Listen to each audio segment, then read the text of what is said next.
What's up, everyone? Welcome to week 10 of our Sirenicide Q&A Spectacular. Woo-hoo. I'm Johnny Stitches. And I'm Amy. And we're back to answer questions on Season 4, Episode 7, The Ascent. So here is your spoiler warning for this episode, which has some major fucking spoilers. Spoilers! I'm just going to do one and hold it there. All right, I'm done. Got no tricks this week. Okay. So starting off this week is from Brandon Greer. First of all, I knew it. Second of all, does Johnny regret damning the souls of his former townspeople? I'd say yeah. I would think so.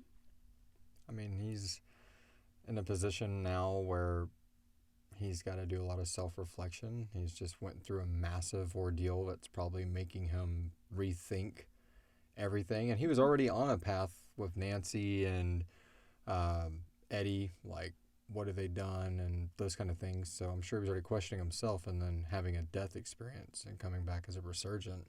Yeah, he's trying to realign his moral compass. Yeah. I mean, he's even willing to leave this war that they're so vested in that he knows is a big issue to, like, go back and fix this. Mm-hmm. I think, I don't know, I mean, it just seems like he was already planning it, and this just kind of like accelerates it to me. Yeah, he was trying to figure out a way to do Yeah. it. I think that's something he's been wanting to do for a while, and this just like brought it to the forefront. Because, I mean, who can he talk to about this? Like, can he sit down and tell Eddie, you know, there's this town that... He's like, I don't care about that I'll town. burn them all alive, or go hang out with Doc. Doc, this town, I know that was such a great thing you did. I mean, there's like, Molly's the first person that he can just like, you know, get all of his feelings out and have like this cathartic experience. Continuing on. Third of all, I like that Doc did not kill Civil War Molly. It feels more like a tragic, random thing that makes it more devastating. I'm glad you like that. Yeah. Because that's not what happens. No, I'm messing. Again, that's what I love about it. It's ambiguous. There's no direct answer, but I'm in your camp, Brandon. I believe the same thing. I think it'd be dumb if Doc was just sitting over there and like, got her. Or did he just stand by and let it happen? Did Evelyn foresee it? I don't see any of that. I think that he's probably been watching Johnny for a while and like, whoa, what's going on in this town? Oh, crap. Look at Christmas came early this year. Woo! I'm going to swoop in here and poison this fucker's mind, you know. Perfect opportunity. Because again, like I said, I think in the last video, I just don't think John is that naive to, you know. And I'm sure, like, on the way to Galvez Island, there's probably something like that got brought up. You know, I can't help but wonder the coincidence that I'm working with you now and she's dead. You know, well, if you believe that's the case, Mr. Collins, then strike me down. You know. Well, what would I gain by killing your wife? You know, and what would he? Mm-hmm. I would not work. As soon as he found out, he'd lose what he wants. So, yeah. But it's still not canon yet. And from Don Watkins, is Joey the clueless one that tried to enter the room with Molly's Johnny? And why has Johnny hidden from him his talents? Well, that second part of the question, there's a few other ones that got asked, so we'll kind of lump the answer to all that together. But yeah, that's Joey. Yeah. So, and that makes sense because, I mean, Joe has voiced a bunch of characters, but no, I don't think we would at this point have some random Sirenicide member knock on the door that doesn't, you know, that isn't Matt or Joey. Yeah, and I think he would have been like really pacing the hallway, checking in, really concerned of what's going on in that room. Like, what are we gonna do next? Did it work? Did it not work? But it's a good question. I mean, sometimes we get so vested in this that we forget it's still an audio drama that we do multiple voices for, so it can kind of get confusing. So yes, it was Joey. All right, so we're gonna combine the next two questions, right? Yeah. Okay, let's do it. So the first one, Robert Rogers.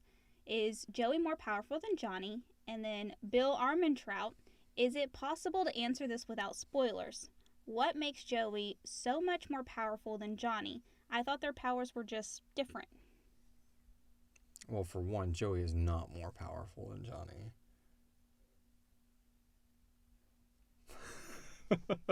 No, Joey's He definitely... doesn't have a complex. No, I think we're going to discover more about this in the next episode. I mean, like, minor preview, like, if this was, like, next week on Sirenicide, like, it would open with Joey and Johnny's, like, Yoda Luke moment, which is fun, like, his training and stuff. So, I can't go into too much detail. I mean, these are all 3 really good questions, and I got them. I was like, I just want to spill the beans on it, but the season's going to answer a lot of this. But, I mean, I would say, I know it's blunt, but yes, Joey is more powerful than Johnny. He just doesn't know how. Yeah. And why has he hidden that from him? I don't think he thought Joey was ready to take on that yet. Especially, like, say, Doc got a hold of Joey, or Eddie got a hold of Joey and, like, convinced him to come over to Doc's side of everything. I mean, that could...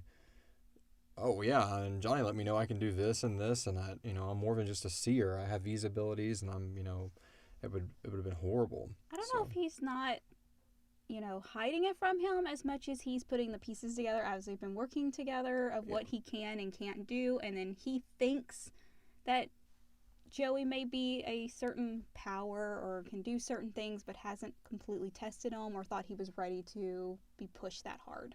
That's that's a really good way to look at it, because I'm sure he, like Doc, he can see Joey's glow, like, there's something up with this guy, and as he's worked with him, he's like, okay, he's probably got this ability if he can do that.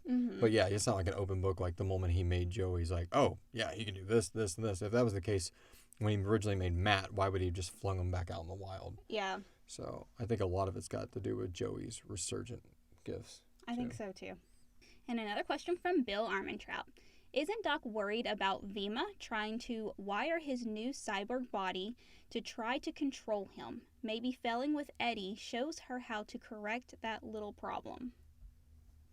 All right, so I think what you're saying there is, like, and I hope that's what you're saying, it's kind of really interesting, like, can Veema, like, wire Eddie to take care of her problems with Doc, maybe? I mean, because she's kind of made a deal at this point that she's beholden to in her life. Yeah. And the grasp of all that. Like, did this situation give Veema that idea? Because, I mean, he's like, you have not failed me till today. And it's just like, is this a threat? Yeah. So that's really a really cool way to look at it. I mean, I just don't think Doc nor Veema foresaw how powerful Eddie really is. Like, even with this massive technological shell encompassing him and all this work they've done, at his core he is still this very powerful necromancer, hydromancer, pyromancer. Like, I mean, he's literally the bad Johnny. Yeah. Like, they are very similar in powers. So yeah, I mean, I think if she could use that to help her finagle her way, of course she would. She's Veema. Yeah, she's Veema. Can't put anything past her. Yeah. But yeah, we're going to answer a lot of that coming up too. Stay tuned. And Maya asks, what is it that connects Molly and Johnny so closely? Aww. The cosmos. The cosmos. We really, even, like, what we've touched on in these last few episodes is really about as deep as we're going to go into that. So I don't mind talking about this a little more in depth. It's not really spoiling anything. I mean, they're soulmates, and what I was going for with that was to, like, try to find, and I don't think that they're the only ones that are like this. I think that they've just gone through these really surreal events for just being humans. But I think that this happens a lot in this version of Earth that we have. That there's a lot of people that are destined to be with each other, and maybe if you're living a life where it just doesn't feel right, like you feel empty, hollow, you can't connect with someone, that's because you're not aligned. That person's not there at that moment, and you don't realize it, but your conscious self is trying to, like, connect with that. Because I guess, my personal beliefs in life, like, infect this. Like, I believe, like, it's like, what's the meaning of life? To have kids. Like, that's always been, like, my immediate answer to that question. It's like, it's not some big, theological or philosophical debate. I mean, we are here, we have the ability to create. And so create. And if you can't create in this lifetime, if something has physically held you back from that or emotionally held you back from that, maybe you're supposed to be picking something up from this life experience to transfer to the next one. Yeah. So, I mean, I believe that this world, our world, and the fictional world creates new souls constantly, but it also recycles old ones for other purposes. Yeah. And that's the philosophical minute with Johnny Stitch. The theological minute, whatever it wants to be. Whatever you believe in. Write us at P.O. Box 1512, Onalaska, Texas 77360, and let us know what you believe. We'll answer your mail on, week 37 when we check the box. It could be a while. All right, so another one from Maya. She's got a couple for us today. Where do the anomaly gifts come from? How powerful is Molly? Molly is very powerful. She killed 96. Oh, yeah. I love that running joke. I don't believe she did. If she can do it, I can do it, She's just not your normal resurgent. I think that, catering back to what the question I just answered, I think that she has gained a lot, of power. And not just, this power and this, ability and this ability. I think that the abilities that she has is fueled by thousands of years of existence, transferred through. I mean, it might just be hey, this is simple Margaret Sharp, the reporter. But, I mean, you've learned very quickly, when she's with, what's his name? Stephen played? Jake. Whenever she's, in that lifetime, she's still, you can find a purpose. You can, she's still a very, optimistic, enlightened person, like an old soul. So, I think that gives her a lot of her abilities. And then Johnny is just, when he made her resurgent, was just in there route this here, this here, this here. Yeah, she'll be able to kill anything I need her to. He took special care of that one. And Don Watkins asked another one. Can we get a little more clarification on what exactly a resurgent is? Well, the Resurgent class Star Destroyer in Star Wars. Oh my goodness. Or the battle cruiser? Is that anyway? No. A resurgent is someone that has been brought back from the dead via necromancy abilities. It is not a zombie, though. Zombies can be risen in necromancy, as we saw from Eddie. Yeah. Yeah, and vampires can raise the dead in my world too. We haven't really touched on that in the story a lot, but that is there. True-born vampires can raise the dead. Yeah. So it's like pulling their essence back into their body, so they still have their full consciousness. Memories and everything. Now, memories of that dead life. Yeah. So, and that's what Johnny has dug through the augment to route their previous lives, but it's not like he can close his eyes and go, oh, remember this? I mean, he can remember John Collins so well because that was his last one. That was his last life, and up until a few weeks ago or days ago, he was still in that life. Mm-hmm. So, a resurgent is frozen in time as that last self, and it basically cuts them off from the life engine. So, the creation realm or heaven can't recycle this soul anymore. It is locked and fused in this body, which is cool, but it comes with one downside. You kill a resurgent, you're done. Comes with a lot of upsides, though. Resurgents can exist and scary, day by day forever if they need to. And that's why it was always so flipping Doc's mind out, everything he knows about resurgence and the dead realm, and Johnny's I can exist in scary now. No, you can't. No, you can't. You can't do that. That's not possible. So, which is Johnny's big bad anomaly gift, is being able to use matter and create life and destroy life. And in the storyline, a good one to go back and you can actually watch. This one is our live show. Oh yeah. You do a lot of explaining to the. I wonder whatever happened to her. Was it Amelia or? I think so. Something like that. I can't remember what her name was on the table. I can't remember if it's Amelia or Clara. I think it's Clara. Yeah, I think it's Clara, or something like that. I get Amelia messed up because that's the highway harvest season. Who are you people? Amelia Bridger? Yeah, that's okay. So, yeah, you can actually watch me raise her from the dead playing Clara. Which at that point, I think Johnny he'd just broken off from Sirenicide, so he was probably creating a lot of resurgence. and he So was I'm recruiting. assuming there's probably like a resurgent squad in Sirenicide that is like probably their like elite. Mm-hmm. Because it's not like an everyday occurrence.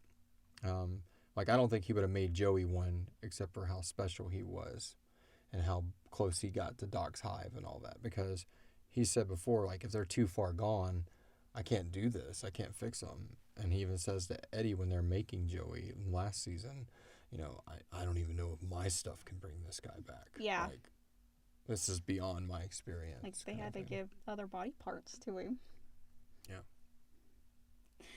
Doc felt Johnny die, but it seems he didn't feel him come back. Does death permanently sever his connection to his children?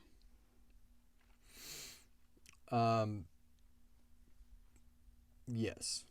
That's another thing with the resurgent. I had to think about that for a second because I didn't want to spoil certain things, but I guess I can kind of say this without spoiling a lot of the story. Yeah, I mean, once you die as a resurgent, you're dead, so you can't feel it. So if you die as a human and you had the luminescence, like say you're a Sirenicide member, the only reason Johnny can still feel Eddie and Molly and these people that are resurgents is because he made them. Doc can't make resurgents. Like, he does not have the ability. He has the ability to scar and make acolytes. Like, he knows how to use the luminescence, and Johnny, like, perfected all that with him. Mm-hmm. But he does not have the ability to make resurgence. So, therefore, now that Johnny's a resurgent, you know, and again, there's some stuff coming up that's really going to hit that on the head with a conversation. Doc can't sense him anymore. And that's why I think that Johnny made Molly one. And he says that, you know, like, about me making you a resurgent is the only way I can protect you or could protect you. They can't touch you now. And then Emmett's hinted that before, you know, he found what he was looking for, you know, that kind of thing. So, yeah, I don't think that, I think that's why when Doc broke into the Bella Vita last season, he could sense Eddie, because Eddie's not a resurgent. Nope. I still don't think Eddie's a resurgent. I don't know if we've gone into that detail or not. No, we haven't. But I think they operated on him and made him this super fucking beast. But he didn't kill him. But I don't think he's died, which makes him all the more like, you know, scary won't save you. So that means he's able to reach in there way better than he has in the past, which we saw when he raised all those people at once. Yeah, which makes his the exact opposite of Johnny. Yeah. All right, and our final question comes from Maya Zapita once again. This one is about the Halloween 1922 episode. Johnny mentioned a need for vampire blood to scar the number ones. What role does vampire blood play in what's Doc's relationship with the vampires? Theobald? It's a good question. We haven't talked about it since season 2, I don't think. I think that was the last time it's brought up, so it gets lost in all the newer storyline. But yeah, to make an acolyte, like a scarred, boiled acolyte, like, you have to have vampire blood. That's why they can't be filmed. Because I played into that trope. I love that in like classic movies and literature, that when a vampire looks in a mirror, he can't see himself. So I thought it'd be so cool for the acolytes to have that kind of ability. So basically, they're using blood from the undead to connect these acolytes to this hive. It's really freaking genius, and I don't think we've touched on it yet, but we're gonna find out that that's not the only element they're made of. They are made of a lot of stuff, like, that goes into the process of creating a USG numbered acolyte. I think before that, Doc was just cutting them open and using the luminescence to preserve their organs and packing them to a hive. But even after thousands of years, they were still slowly starting to decay, or he's having to go around, and he's not as powerful as somebody like Johnny to, like, oh crap, this one's decaying, let me fix its flesh. Oh, I need somebody for this. So when I think he's probably found people like Johnny before, they just weren't as bright. And he's probably lost them along the way, or they betrayed him, or he killed them or something. Yeah. So I just think keeping up, he's got literally hundreds of thousands of acolytes around the world. So In 1922, Johnny's reflecting on that because he just walked away from all of it. So that means from 1870-ish all the way to 1922, which is a long time. I mean, that's like a lifetime for a normal person. Yeah. They've gone around the world and repacked all these hives with, like, basically took all these Romans or whoever knows what he's packed in and, like, his Italian hives and things like that. Cut them all up, boiled them, scarred them, and put them back in. So they're ready for the anathema, except for Hive 1, which was destroyed by Matt. That was the only unnumbered hive. Yeah. He left his birth hive alone. And then Veema destroyed it. Yeah, well, you know. That's all the time we have for questions today. If you would like to get your question answered, just $1 more on our Patreon will get your questions prioritized above all the other ones asked on the public social medias.